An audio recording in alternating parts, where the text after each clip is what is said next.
One of my hopes in these videos and you being involved in watching what we're talking about or being involved in these trends is getting inspiration and even a calming effect that you're on the right track. You know what's right for you and what's right for your family, and that it's your interior, it's your space, it's your home. Make it comfortable for you and for your family. Community is one of the macro trends that we've been following. It is a big idea because community can be your small family unit.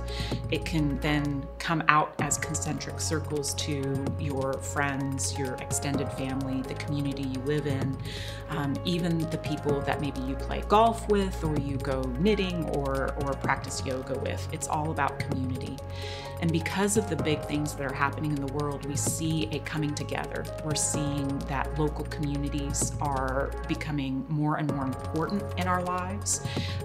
Being able to sustain our local economies has become very important. Even a bigger emphasis on just our own family units, of being able to remember how important it is to take time and have in real life interactions. So the macro trends that we're seeing in the world that are creating these shifts in our interiors is really helping us make our homes feel more inviting, warmer, cozier, a place where people want to gather. I am really excited about these trends that we're seeing because it's making people, myself included, more open to nature, remembering we have to get outside, and if we can't get outside, bringing those plants indoors. And it's just a great shift for people to downshift in their lives.